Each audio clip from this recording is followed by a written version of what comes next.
Despite all his rage, he's still just Nicolas Cage.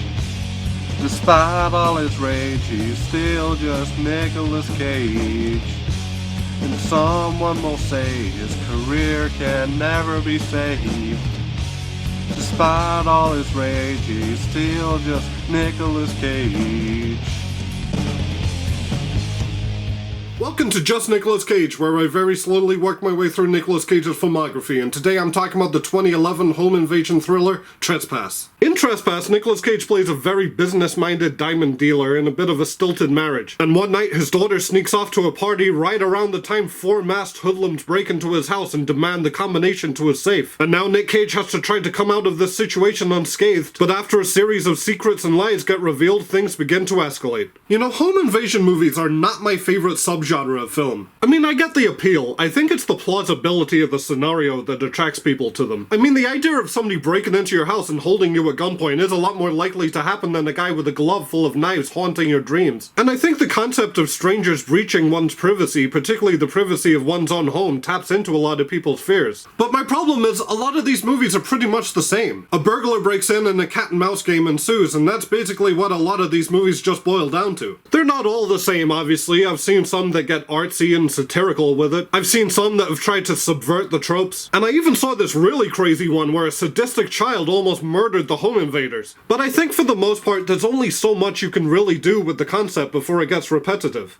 Now, today's movie Trespass, starring Nicolas Cage, is essentially one of those typical home invasion stories I've been talking about. We get an initial glimpse at the protagonist's home life, which gets disrupted by a group of criminals threatening their life and trying to get a hold of their money, and the bulk of the movie is a back and forth struggle between the captors and the captives. And we've all seen that before. But apparently this movie was criticized for specifically resembling the Spanish movie Kidnapped that came out the same year as Trespass. Now, I'd never heard of that movie before, but I figured if a couple of different reviewers have brought it up, then why not watch it to see how it compares and contrasts with Trespass? And after watching Kidnapped, I will say that there are several of what I see as superficial similarities between the two movies. They're both about a married couple who have a young daughter. The daughter wants to go out to a party and the mum wants her to stay in. Then mask-wearing criminals show up and demand the family to give them their money. Both movies involve a whole lot of screaming. And by the way, I never thought I would criticize a Nicolas Cage movie for having too much shouting until I watched Trespass. And both movies also have a similar moment involving one of the hostages and one of the criminals in a car. But I feel like you'll find a lot of those things in most home invasion movies. And the two movies also differ in several important ways. Tonally, Kidnapped is far bleaker. There's some really nasty moments and the ending is devastating. Whereas while Trespass depicts multiple acts of violence, it never really felt depressing. And there's also a very 90s action movie quality to Trespass, where you're never really that worried about the fate of the family because you know what kind of movie it is. Another thing about Kidnapped, which I will say is a movie I did not find particularly enjoyable and I don't really recommend it, but I was very impressed by the filmmaking techniques used in this movie. It's comprised of a lot of really long takes, which is something I always find commendable, especially during action sequences. And there's a few parts where the camera just lingers and it made things really unsettling. There's also two different split-screen sequences in the movie where we see two events play out together in real time, and that was really cool. Whereas there's not much flair to the direction in Trespass. Trespass was Joel Schumacher's last film he directed before he died, and we've talked about Joel Schumacher on this channel before with the movie 8mm. And I will say Trespass is not as good as 8mm, which is a movie I found a tad overrated. But at least that movie had stuff like snuff films and a gimp and Joaquin Phoenix as a fetish porn aficionado. But anyway, in terms of direction, once or twice the camera whips around and there's like a blur effect. And there's a couple of flashback sequences with these weird image-on-image transitions. To me, it looks like one of those YouTube videos from the late 2000s where somebody edited a montage of two characters that they shipped together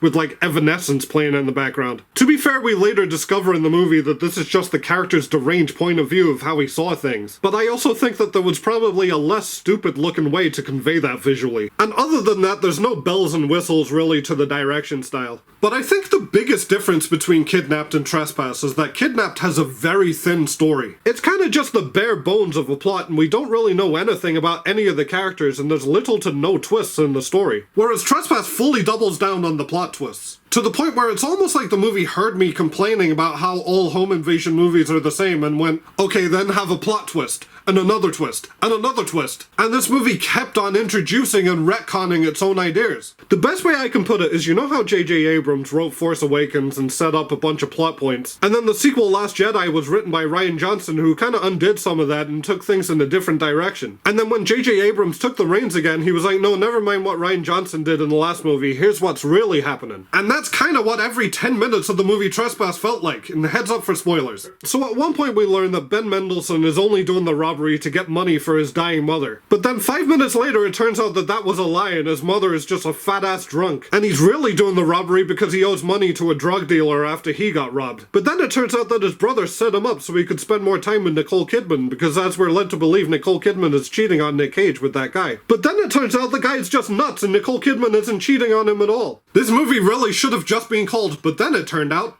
And I'm all for a movie with plot twists, but if you keep overusing them and undoing them, then you become the movie who cried wolf. And after like the 5th time that happened, I was like, okay movie, I'm not even gonna get invested in anything you reveal to me now. Because I know it's just gonna be another fake out, and that really started to wear me out and annoy me. But the thing is, outside of those plot twists, there's really not that much else going on in this movie. So that just leaves me to talk about the cast and characters, starting with my hostage homeboy Nicolas Cage. Fun fact about Nicolas Cage is he actually experienced a real-life home invasion once. He told a story once about waking up in his house at 2 a.m. to a naked man eating a fudgesicle at the foot of his bed, and I'm not making that up. And that's obviously a horrible, harrowing thing to happen to somebody. But it is interesting that the real-life home invasion story that happened to Nicolas Cage is crazier than anything that happens in this fictional movie. There's not much to his character in this movie. He's a diamond dealer rocking tinted glasses, and there's the odd, mildly interesting revelation about him here and there, but he's not the most compelling character. And Nick Cage's performance is fairly low-key for the most part, especially during the last act of the film where his character is almost unconscious and barely speaks towards the end. And it does make sense for his character to be so sluggish after the shit that he goes through in this movie, but it's also disappointing that Nick Cage is so dialed down for a large chunk of the film. He does have some quirky lines of dialogue, including phrases I've never heard before.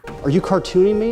You sick fucking animals! And there's one great section of this movie relatively early on where he gets really riled up and does this great rant towards Ben Mendelsohn. $1 million! Yes, that's right, kid! You did it! You hit the mother load! You saw me sign for $1 million with your own eyes!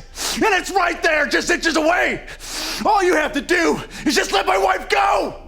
And then come on down and grab it! Apparently, a month before filming, Nick Cage abandoned the project because he decided that he wanted to play the villain, and his role was offered to Liev Schreiber, but the next day Nick Cage returned. And I wonder if Nick Cage said, okay, I'll come back on the condition that you give me one scene where I'm allowed to cage out and let loose, and that's the one scene that we got. Nicole Kidman is fine here, but she's not given much to work with. She mainly just sits there looking scared, and it's not a very well-written role. Cage and Kidman's daughter in the movie is a bit of a non-character, and it started to annoy me with how often they teased her escaping. Like, at first she's away from the house when the robbers first break in. Then she gets home and hears a ruckus and yells out to her mom like an idiot and gets caught. Then she gets out, and then she's back in, and then out, and then shaking it all about. As for the quartet of criminals, firstly there's Ben Mendelsohn, who's essentially the leader, and he's by far the best part of this movie to me. Ben Mendelsohn fully understood the assignment, and while Cage's character gets quieter as the movie goes on, Ben Mendelsohn never lets up and brings a good energy to the movie. There's also his unhinged Harley Quinn-like girlfriend, who during the robbery walks around in her underpants and tries on Nicole Kidman's dresses and smokes what I assume is crack or meth. But she is quite entertaining, and usually in a movie like this you do have a wild card. But this movie has 2 wild cards because Ben Mendelsohn's brother is just as nuts as her. And there's that whole subplot with him relating to Nicole Kidman that didn't interest me at all. And then finally we have the big guy robber. He's the robber with the least personality, but he's also the one that has his shit together the most. Which makes me wonder if the guy was like, hey Ben Mendelsohn, for this delicate home invasion mission, would it be okay if your crack-addicted girlfriend and your psychotic off his medication brother sits this one out? So overall, this movie is